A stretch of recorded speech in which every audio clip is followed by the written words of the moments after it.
And before I begin, I just want to tell you how incredibly grateful I am for this opportunity. Um, Anytime that I can talk about my life or help to be a role model or just give information to people out there, I love it. I like to take Mhm. advantage of it. And on my socials, my hashtag is hashtag vibrant life. So, and that's just the way that I am. I'm vibrant with everything that I do. And so today, I hope we can have a wonderful, vibrant conversation. Yes, I'm all for that. Yes, love it. So, I am Dr. Chanda Nicole Hosley, and oftentimes when I speak, I tell individuals that before I had any degrees, I was a Head Start child. And I don't know if your audience knows, but Head Start is income based and it's for children that live in poverty to enable them to have access to early education, a very quality educational program. And I participated in that from South Central Los Angeles and grew up without having a lot of means. But my mom always instilled in us Yeah. get the education. That's the key. That's the key. And I remember one time she said, "You did it just like I wanted you to." And so and that stuck with me. So I have a background in psychology. I went to San Diego State University, earned my degree in psychology. I moved to Atlanta and received a master's in public health from Emory University and went on to receive a doctorate in public health at the University of Alabama at Birmingham. And I actually traveled back and forth between Atlanta and Birmingham because I really didn't want to leave Atlanta. So I Mhm. did my coursework, came back, and I did my research at Emory. So um, I like Atlanta. So, Yeah. but yeah, so I just do a lot of things. Health education is my primary focus. Health education, disease prevention, health Mhm. promotion.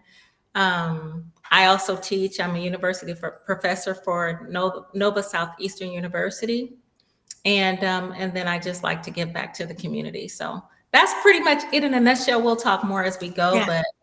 but that's it. That's me. Well, amazing background of pouring, learning, growing, serving. And so, where in that journey did you meet your husband Okay. and step into the military spouse life? Okay.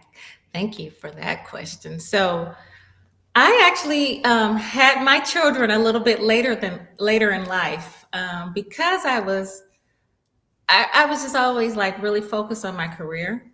And I love doing that. So I was just kind of going on rocking and rolling. And so I was in Atlanta and I met my husband at a New Year's Eve party in Atlanta. And I think it was 2006 ish, I believe. Mhm. Um, and it's so funny because I wasn't going to go to the party at first. I was kind of hanging out with, I had a group of girlfriends Mhm. that were really tight knit. And then someone else invited me to this party. And she was like, "You don't want to miss this party." Mhm.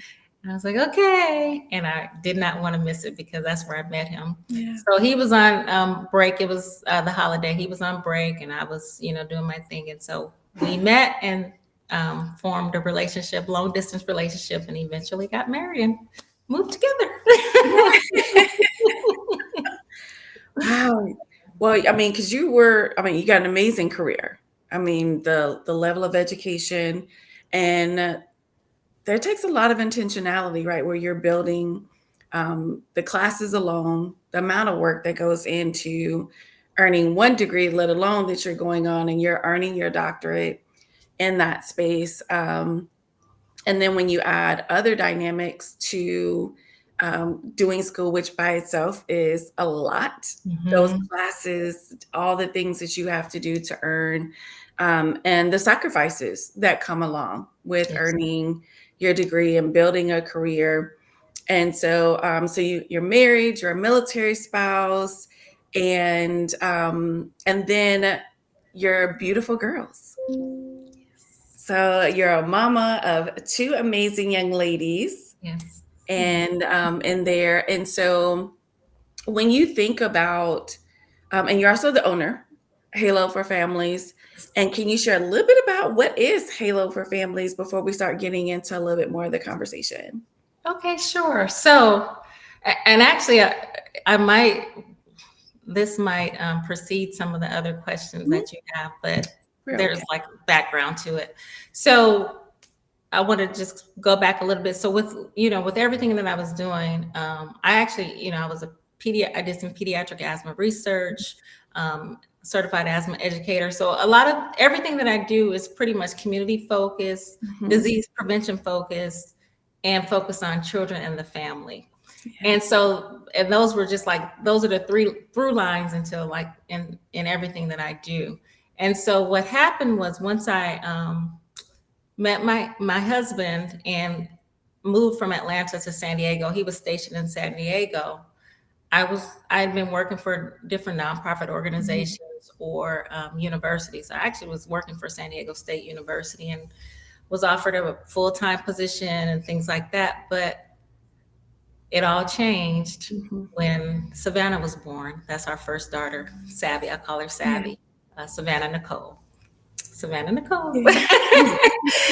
And so so I said, hey, I want to be there for her, because Mhm. I'm just that type of person. I want to be engaged. I want to be present. And I thought, how could I do that? Still work because I love to Mhm. work. How can I reconcile those two things? And Yeah. so what preceded Halo was CNN MCH Consultants. My name was Chanda Nicole Mobley. That was my maiden name. And so I kind of created that as an umbrella to do everything Mhm. underneath. And so that's kind of like how it got started. And I became a 1099 employee. So Mhm. I wanted that flexibility. I Yeah. knew that in order. So one thing I always say is I wanted to be there for my daughter's her first Mhm. word, her first steps, her first, you know, Yeah. everything. And I was. Mhm. And so that's what happened. So I was an employee, and then I just kind of took a step back and I said, I want to do more contractual work. And so basically what all the skill sets that I had, I was still able to do under the umbrella of my company. Uh, Yeah. and then also that enabled me to be there for her. So that So it was sounds like you even then made a pivot, right? Still honoring a career that you love, a career that you're qualified in, right? Being able to recognize, I still want to be able to be present in that space, but also recognize the joy of being a mama, mhm, right? And mhm. wanting to be there and to see all those moments, to be present in that space too. So you made a pivot there Yes. and recognizing, okay, what is it that I want and that I can do both, but it's going to look different. Yes. Yes. And I started off by saying I'm grateful to be here. Mhm. I'm grateful to be in the space where I was able to kind of direct the path of um, Mhm. my professional path, my journey. And I know that all women aren't able to do that. So I realize, what a joy and a privilege that is. But I think that, having that background, Mhm. those skill sets, that education, it helped me to traverse, Yeah. that path. So yeah, I was able to do it. When I look back on it, I'm like, wow, Mhm. I Yeah. did that, you know. You did. Look, you did that and you're Yeah, doing it. yeah, Yes. yes.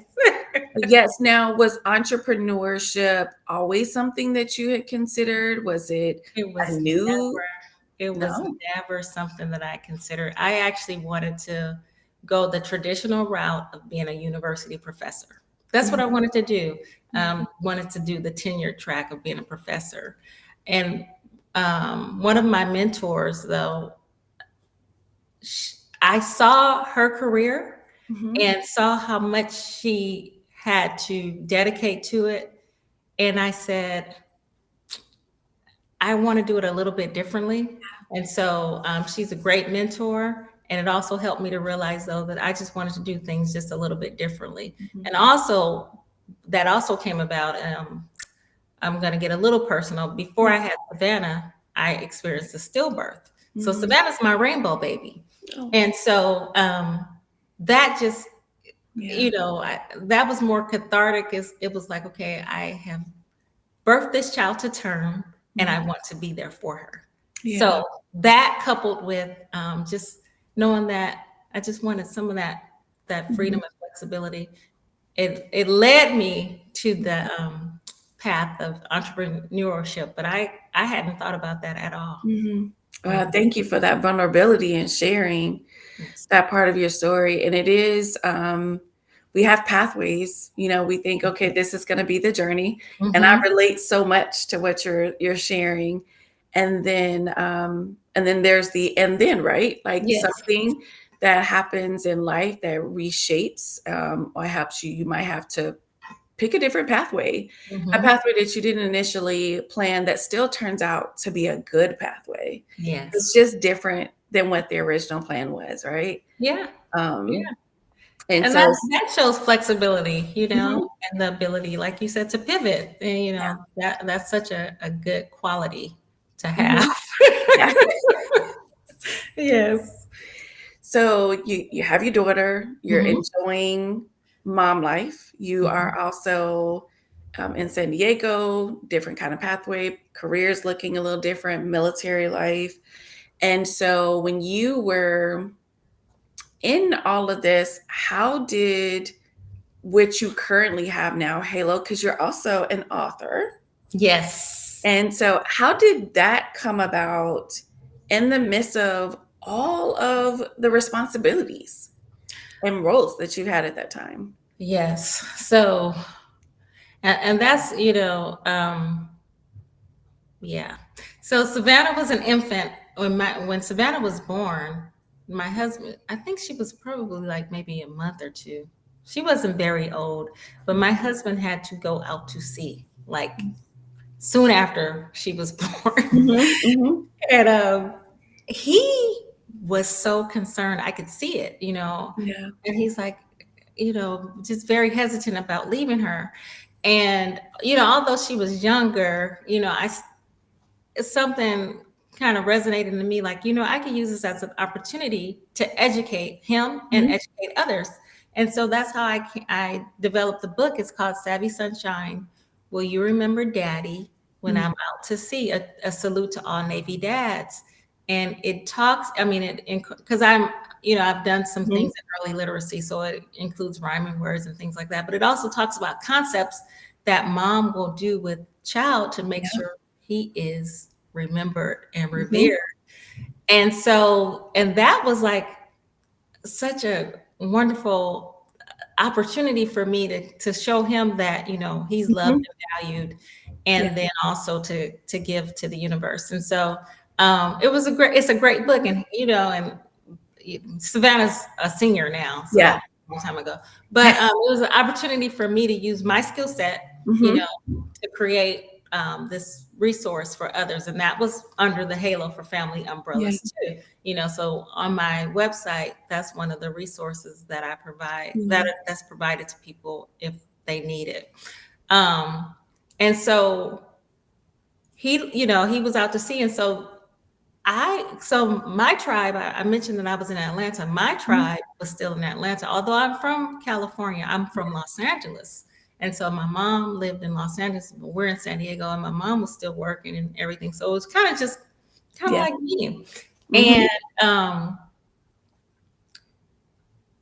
so the book helped, and then just kind of getting Savannah involved in different things and just being there for her, that was really helpful. So Yeah. while he was away, I made sure she did everything she was supposed to do, and reached all the milestones that she needed to do, so he wouldn't feel bad or be concerned. So, Yeah. but I think that he was pleased with Yeah. the book, and I think that helped him allay some of his fears. Mhm. Yeah. Yeah, it's I again, so many things that we relate here, and that our third son husband had to go out shortly after we had him, and there's so many moments, that they don't get to see, and they because they're out serving our country. It also Yes. means the cost to the family, and And then as the military spouse, you're doing the things, helping them, helping the kid, but also keeping your spouse involved and aware of, here are the moments, here's the picture of this. So Yes. that way they still have, still feel a connection Mm-hmm. what's going on at home, but then also taking your knowledge and expertise as an educator to know, like, oh, this is an opportunity to support other military families and to be able to give resources that they can use to have conversations. Because sometimes you don't know how to talk about deployments, you don't know how to talk about even the cost that Right. comes along with being a military spouse and the separations and all the different pieces, but also the joys that come along Mm-hmm. with that, as well.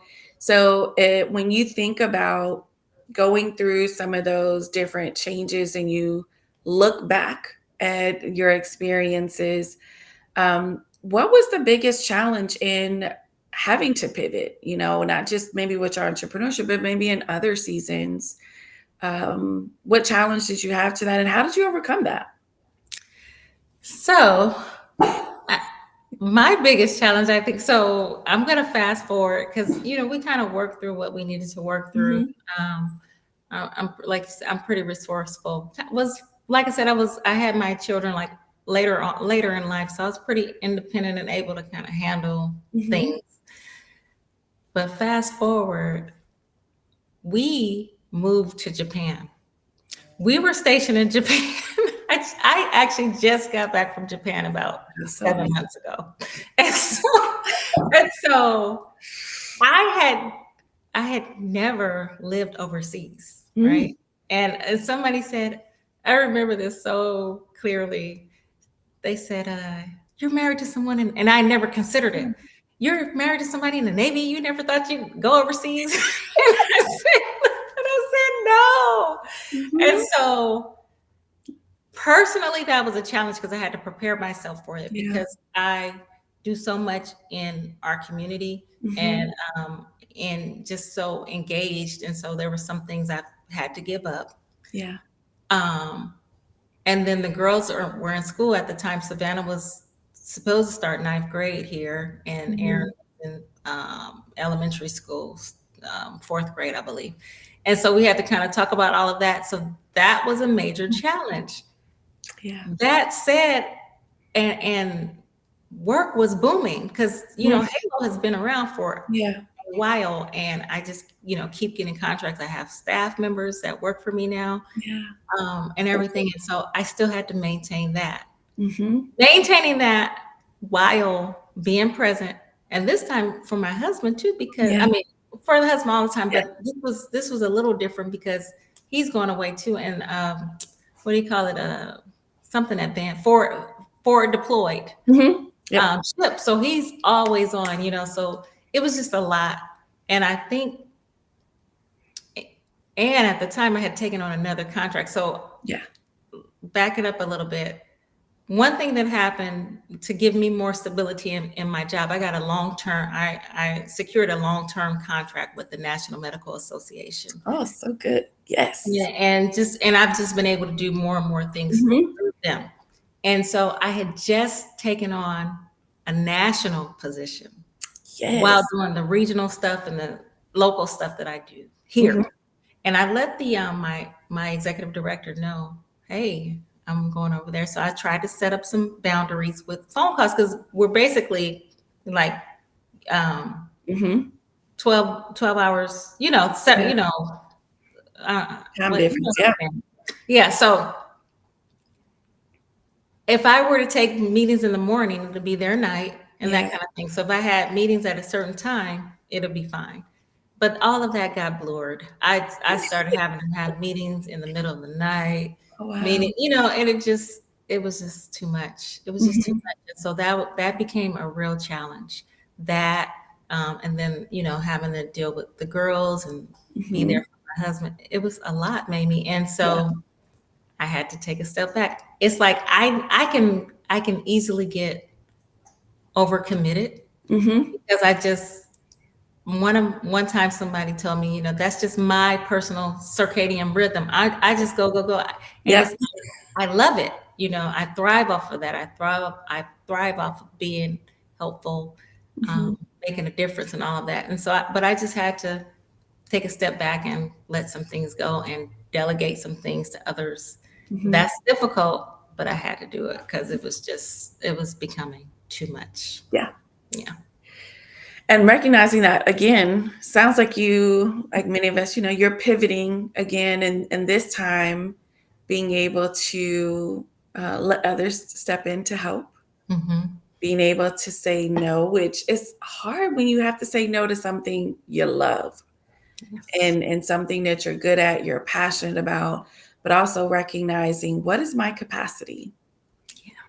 and how do I do that so that you can show up in the spaces and places with the people that you really want to be able to do, and still be able to enjoy it. Hmm. Like you're still a person. You still have to be able to sleep yourself, take care of your own well-being. Yes. And I know that that's also been a part for you of prioritizing your well-being for yourself and in that journey.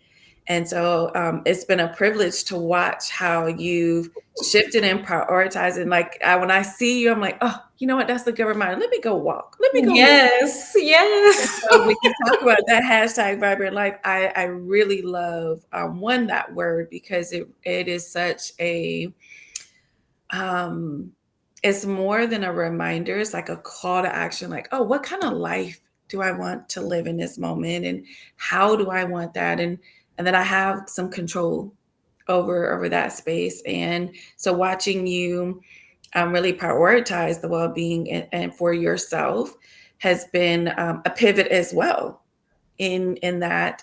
And so what was the catalyst for you to start really prioritizing and pivoting in that way to make your well-being a focus?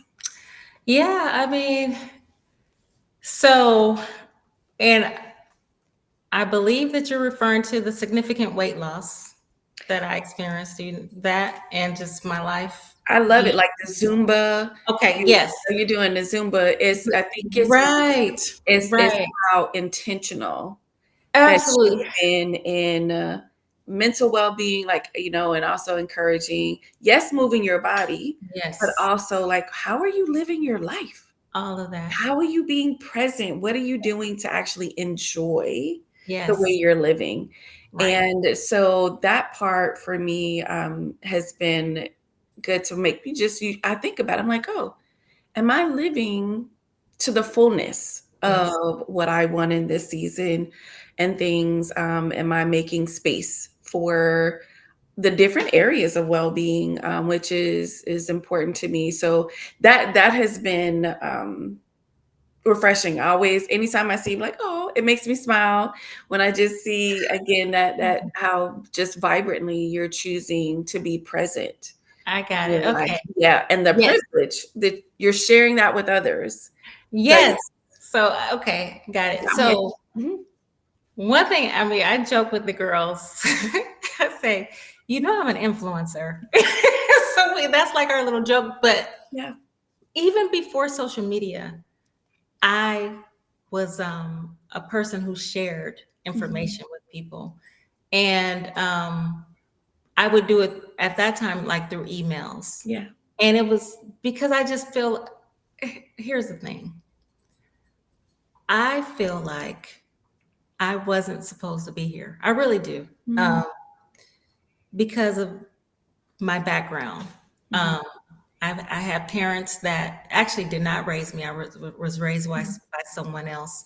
And I told you, I grew up in South Central Los Angeles, and a lot of people, my peers at the time, they did not experience this level of success that I have. And Yeah. so I feel like I'm very, very grateful to God.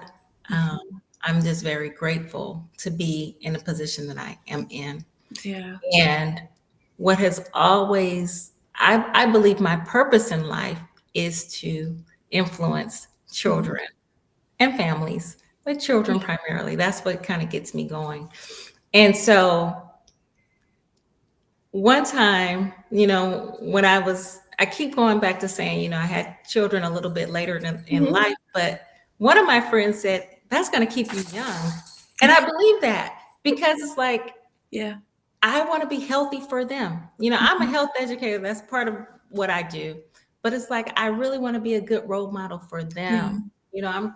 We're raising two young women, and I just want to just do. Mhm. I just want to demonstrate, a good Mhm. way to live. And so, in 2020, I believe it was 2020, my brother passed away. He had a chronic health Mhm. condition, and he passed away. And my daughter, the oldest one at the time, she was kind of going through that depression Mhm. that came with that with COVID and Yep. being in the house and all of that. And so I think then something just kind of hit like, I just want to do more. I just Mhm. want to be in good spirits and good health. And I had been doing Zumba like all Mhm. the time, but what happened was my two favorite Zumba instructors, they would start calling me up there to help teach Yeah. some of the classes and some of the songs and all that. And it just really became something that I loved. I told people, on a Monday or Wednesday, Yes. I'll be here doing Zumba, and so that became part of what I did. And then we got the dog, we got Tweety for Savannah. And so, but I end up walking Tweety. Mhm. So, but Mhm. so you Mhm. might see some of that. One time I took her on a walk. She was tired. She was like, "I am not moving." So, but I mean, but everybody know in my family they know. I'm like this little spark. Like, Mhm. let's go, let's go. And so, Yeah.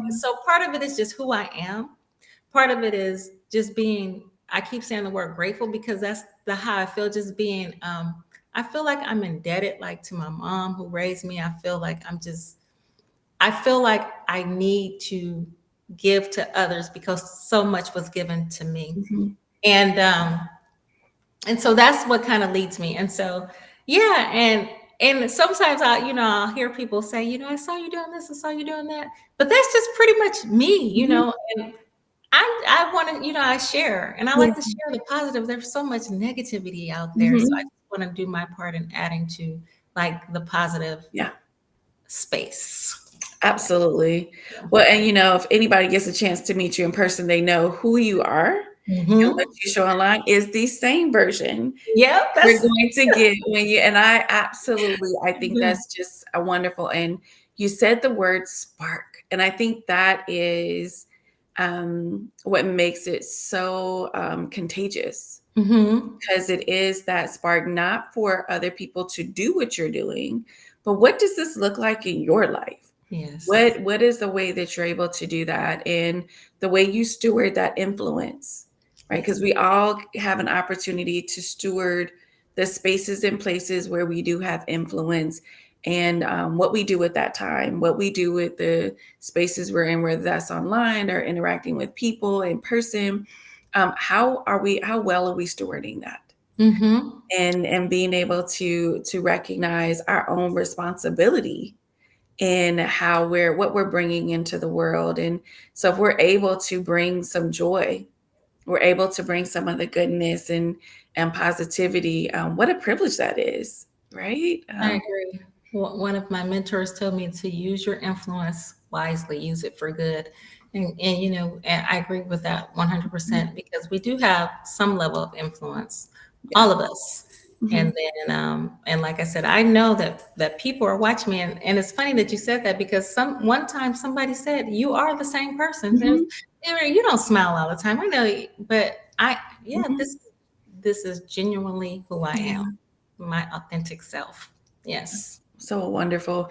So we talk about pivoting. What is next for you? Yes. So I saw that question. There's really right now, I think I'm going to be in the status quo.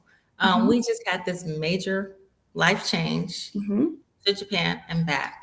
We were in Japan about 3 years, Mhm. and coming back, you know, repatriating that was stressful in itself. And so now I'm finally at a place where I have some calm. Mhm. But I mentioned that Savvy is a senior. So, Oh my goodness. and Yeah, so, I know. All the right. things. So Mhm. I already know, Yeah. I'm gonna have to do a lot. So right now, business is good. It's steady. Um, I'm doing more in my local community. For instance, I just donated to the Soul Food Festival Mhm. to sponsor the children's foam party. So Oh, just doing things like that. Yeah. I joined a couple boards when I came back because I mhm. rotated off, but my focus was a little different. I wanted to focus on underserved Mhm. populations.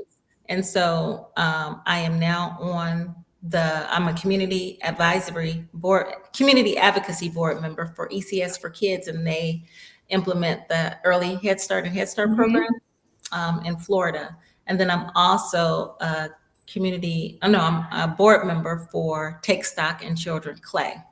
And Wonderful. then I'm a charter member of Delta Sigma Theta Sorority Incorporated in Clay County. Wonderful. Yes, like AK over here, but Yes, it's still yes, yes. all Happy love, all birthday. love. Everybody has their own choices. So I want to be a good steward of my time to dedicate to those causes. Also keeping enough time to be there for all this Mhm. stuff that's coming up with the senior year. And like I Yeah. said, work is steady. I have a good team to kind of help implement things like they should be implemented. And so not too much this year, just Mhm. kind of still getting back into the groove of things. Yeah. Yeah, transitioning back home. And so that's where I am right now. Yeah. Well, that the next sounds full.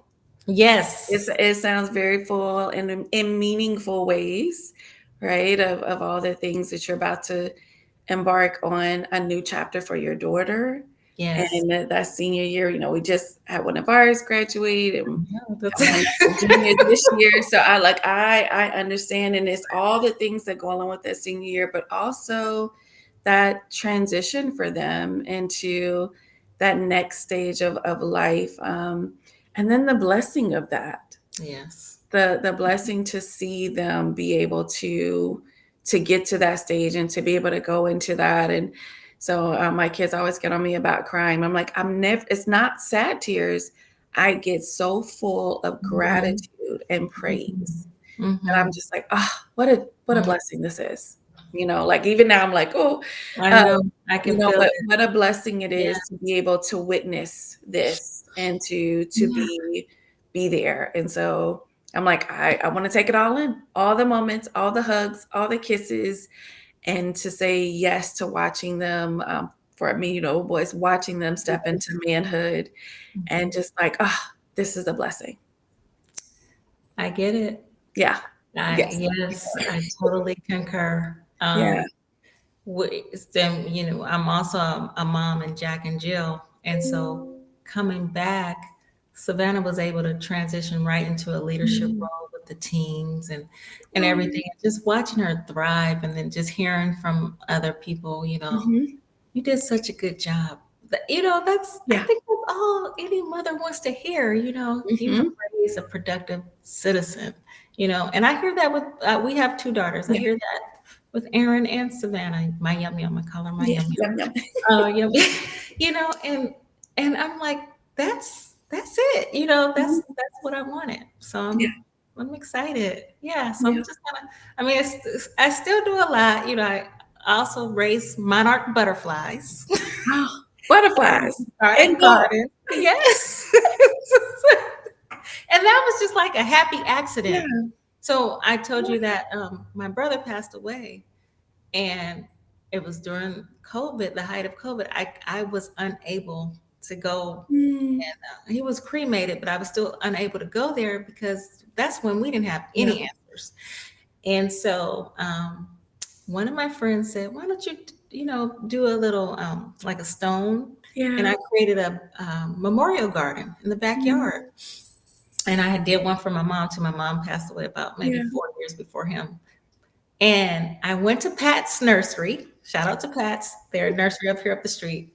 Great company. And I said, I want to attract butterflies because my mom loved butterflies. Yeah. And they said, okay, get this milkweed and get this firebush and all that. I didn't know that milkweed was the host plant for. Oh, Yeah, and so I started yeah. raising these monarch butterflies. And because Mm, I started seeing the caterpillar, I'm like, guys, look at this, look at this. yeah. And so now I raise them, and so they have.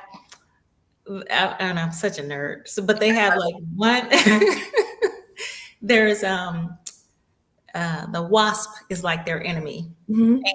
and that's the only thing that'll kill them. So I learned that I got an enclosure, and so I'll bring Yeah. them outside, let them, I transition, love it. then let them loose. So yeah, so I do that, and then I also garden. You So got it. Look, all of these, you've been sharing with, and these are just snippets of yes, a life yes, well lived, of how you've pivoted all these different ways, but really led to having such a purposeful, fulfilling life, even absolutely, though the pathways were always like, oh, I didn't plan for this.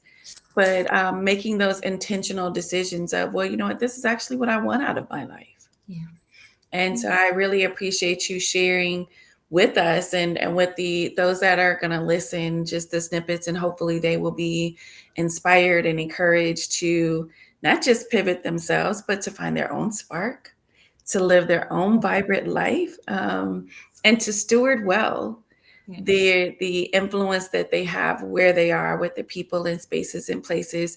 So if people want to find you, where do they go to find you?